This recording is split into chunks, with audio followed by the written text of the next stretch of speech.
ನೀವೇನಾದರೂ pregnant ladies ಹಾಗಿದ್ರೆ ಈ ವಿಡಿಯೋನ ಮಿಸ್ ಮಾಡದೆ 5 ನಿಮಿಷ ಟೈಮ್ ಕೊಟ್ಟು ನೋಡಲೇಬೇಕು. ಯಾಕೆ ಹೇಳ್ತಾ ಇದ್ದೀನಿ ಅಂದರೆ, ಪ್ರೆಗ್ನೆಂಟ್ ಆಗಿದ್ದಾಗ ಕೆಲವು ಟೈಮಲ್ಲಿ ಮಗು ತೀರೋಗೋ ಅಂಥ ಚಾನ್ಸಸ್ ಇರುತ್ತೆ. ಯಾಕೆ ಹೀಗೆಲ್ಲ ಆಗುತ್ತೆ ಅಂತ ನಾನು ನಿಮಗೆ ಹೇಳೋದಕ್ಕೆ ಬಂದಿದ್ದೀನಿ. ಸೊ ಪ್ಲೀಸ್ 5 ನಿಮಿಷ ಟೈಮ್ ಕೊಟ್ಟು ವಿಡಿಯೋನ ನೋಡಿ. ನನಗೇನು ಎಕ್ಸ್ಪೀರಿಯನ್ಸ್ ಆಗಿಲ್ಲ.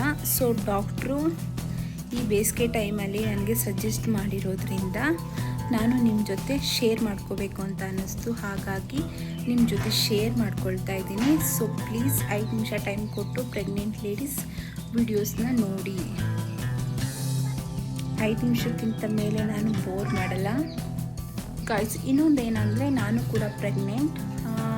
ನಿಮಗೆ ಕೇಳಬೇಕು ಅಂದರೆ ಕಮೆಂಟ್ ಸೆಕ್ಷನಲ್ಲಿ ಕೇಳಿ, ಎಷ್ಟು ತಿಂಗಳು ಏನು ಎತ್ತ ಅಂತ.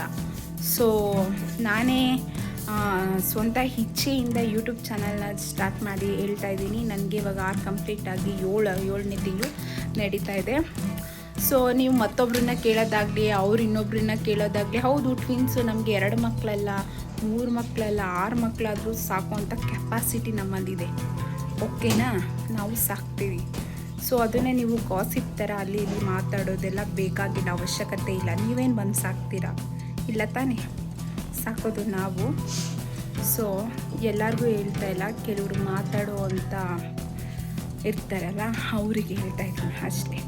ಓಕೆ, ಬನ್ನಿ ವಿಡಿಯೋ ಮಾಡೋಣ. ನಾನು 10 ಪಾಯಿಂಟ್ಸ್ ಹೇಳ್ತೀನಿ. 10 ಪಾಯಿಂಟ್ಸಲ್ಲಿ 10 ಫಾಲೋ ಮಾಡಬೇಕಾಗುತ್ತೆ. ಸೊ ಮೊದಲನೇ ಪಾಯಿಂಟ್ ಯಾವುದು ಅಂದರೆ, ತುಂಬ ಬಿಸಿ ನೀರಲ್ಲಿ ಸ್ನಾನ ಮಾಡೋದು ಒಳ್ಳೆಯದಲ್ಲ. ಬೆಚ್ಚಿನ ನೀರು, ಈ ಬೇಸಿಗೆಯಲ್ಲಿ ಬೆಚ್ಚಿನ ನೀರಲ್ಲಿ ಅಥವಾ ತಣ್ಣೀರಲ್ಲೇ ಸ್ನಾನ ಮಾಡೋದು ತುಂಬ ಒಳ್ಳೆಯದು. ಆದಷ್ಟು ಬೆಚ್ಚಿನ ನೀರಲ್ಲಿ ಸ್ನಾನ ಮಾಡಿ. ತುಂಬ ಬಿಸಿ ನೀರಲ್ಲಿ ಸ್ನಾನ ಮಾಡಿದರೆ ಉಸಿರುಗಟ್ಟ ಹಾಗಾಗುತ್ತೆ, ಸುಸ್ತಾದಾಗ ಆಗುತ್ತೆ, ಮಗುವಿಗೆ ರಕ್ತ ಸಂಚಾರ ಸ್ಟಾಪ್ ಆಗಿ ಮಗು ತೀರೋಗೋವಂಥ ಚಾನ್ಸಸ್ ಆಗುತ್ತಂತೆ. ಸೊ ಪ್ಲೀಸ್ ಇದನ್ನು ಗಮನದಲ್ಲಿ ಇಟ್ಕೊಳ್ಳಿ. 2ನೇ ಪಾಯಿಂಟ್ ಏನಪ್ಪ ಅಂದರೆ, ಫ್ರಿಜ್ಜಲ್ಲಿ 48 ಗಂಟೆಗಳಿಗಿಂತ ಅಧಿಕವಾಗಿ ಇಟ್ಟರೆ ಆಹಾರನ, ಫ್ರಿಜ್ಜಿನಲ್ಲಿ ಇಟ್ಟಿರುವಂಥ ಆಹಾರ 48 ಗಂಟೆಗಳಿಗಿಂತ ಜಾಸ್ತಿ ಟೈಮ್ ಆಗಿರೋ ಆಹಾರನ ತಿಂದರೂ ಕೂಡ ಈ ರೀತಿ ಆಗುತ್ತೆ. ಎಲ್ಲರಿಗೂ ಆಗಲ್ಲ, ಕೆಲವರಿಗೆ ಆಗೇ ಆಗುತ್ತೆ, ಫುಡ್ ಪಾಯ್ಸನ್ ಆಗುತ್ತಲ್ಲ. ಸೊ ಹಾಗಾಗಿ ಬಿ ಕೇರ್ಫುಲ್. ಫ್ರಿಜ್ಜಲ್ಲಿ 48 ಗಂಟೆಗಳವರೆಗೂ ಇಟ್ಟಿರೋಂಥ ಆಹಾರನ ತಿನ್ನಬೇಡಿ.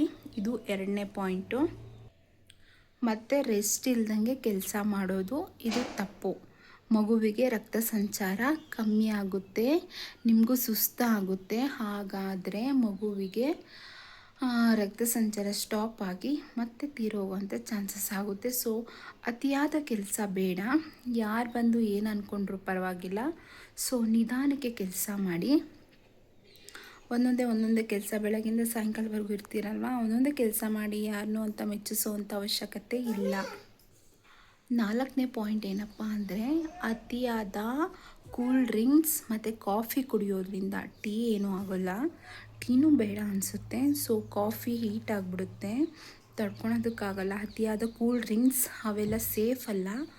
ಸೊ ಇದರಿಂದ ದೂರ ಇರಿ ಆದಷ್ಟು.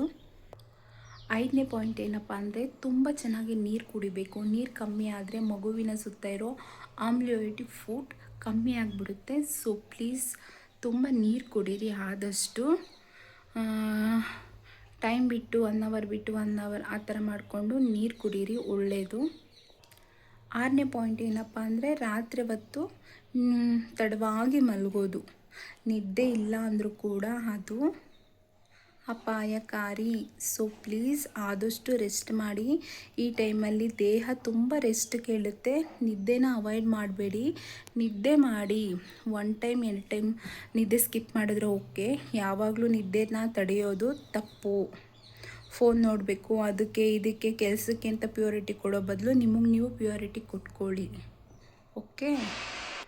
ಮತ್ತು ಕೆಲವರಿಗೆ ಬೆಳಗ್ಗೆ ಹೊತ್ತು ಅತಿಯಾದ ವಾಂತಿ ಆಗ್ತಾ ಇರುತ್ತೆ. ವಾಂತಿ ಅಂದರೆ ನಾರ್ಮಲ್ ವಾಂತಿ ಆಗೋಲ್ಲ, ಕೆಲವರಿಗೆ ಗೊತ್ತಲ್ಲ, ನಾವು ಆ ವಾಂತಿ ಎಲ್ಲ ಪ್ರೆಗ್ನೆಂಟ್ ಲೇಡೀಸ್ಗಾಗೋ ವಾಂತಿನೇ ಬೇರೆ, ಹೊಟ್ಟೆಲಿರೋದೆಲ್ಲ ಕಿತ್ಕೊಂಡು ಬರ್ತಾ ಇದೆಯಪ್ಪ, ಯಾಕಪ್ಪ ಈಗ ಆಗ್ತಿದೆ, ತಡ್ಕೊಳಕ್ಕಾಗ್ತಾ ಇಲ್ಲಪ್ಪ, ಒಳಗಡೆ ಇರೋ ಪಾರ್ಟ್ಸ್ಗಳೆಲ್ಲ ಬರ್ತಾವೆ ಅಪ್ಪ, ಆ ಥರ ವಾಂತಿ ಆಗ್ತಾ ಇರುತ್ತೆ, ಅನ್ನಿಸ್ತಾ ಇರುತ್ತೆ, ಅವ್ರಿಗೆ ಫೀಲ್ ಆಗ್ತಿರುತ್ತೆ.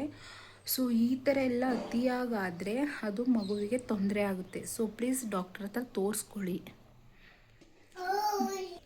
8ನೇ ಪಾಯಿಂಟ್ ಏನಪ್ಪ ಅಂದರೆ, ಬೆಳಗ್ಗೆ ಹೊತ್ತು ಬ್ರೇಕ್ಫಾಸ್ಟ್ ಮಾಡದೇ ಇರೋದು. ಬ್ರೇಕ್ಫಾಸ್ಟ್ನ ಸ್ಕಿಪ್ ಮಾಡಿದ್ರೆ ಅದು ತಪ್ಪು. ಬೇಕಾದ್ರೆ ಮಧ್ಯಾಹ್ನದ ಹೊತ್ತು ಊಟ ಕಮ್ಮಿ ಮಾಡಿದ್ರು ಪರವಾಗಿಲ್ಲ, ಬೆಳಗ್ಗೆ ಹೊತ್ತು ಬ್ರೇಕ್ಫಾಸ್ಟ್ನ ಮಾಡಲೇಬೇಕು.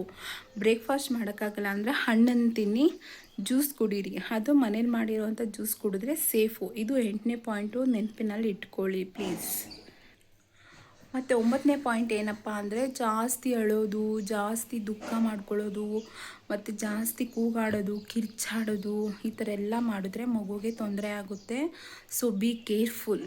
ಓಕೆ, ನೀವು ಪ್ರೆಗ್ನೆಂಟ್ ಲೇಡೀಸ್ ಅನ್ನೋದನ್ನ ಗಮನದಲ್ಲಿಟ್ಕೊಂಡು ಇದನ್ನು ಸಜೆಷನ್ ಅಂತ ತಿಳ್ಕೊಳ್ಳಿ. ಹಾಗೆ ಸ್ವಚ್ಛತೆಗಾಗಿ ಮತ್ತು ಕ್ಲೀನ್ ಮಾಡಬೇಕು ಅಂತ ರಾಸಾಯನಿಕ ವಸ್ತುಗಳನ್ನ ತಗೊಂಬಂದು ಬಳಸೋದು ತಪ್ಪು. ಹಾಗೆ ನೈಫ್ ಪಾಲಿಶ್ ಹಾಕ್ಕೊಳ್ಳೋದು, ತುಂಬ ಲಿಪ್ಸ್ಟಿಕ್ ಹಾಕ್ಕೊಳ್ಳೋದು, ಮತ್ತು ಮನೆ ಕ್ಲೀನಿಂಗಿಗೆ ಹಾರ್ಪಿಕ್ಕು ಅದು ಇದು ಬಳಸೋದು, ಅದ್ರ ಸ್ಮೆಲ್ಲೆಲ್ಲ ಕುಡಿಯೋದು ದಯವಿಟ್ಟು ಮಾಡಬೇಡಿ, ಅದೆಲ್ಲ ತಪ್ಪು. ಓಕೆನಾ?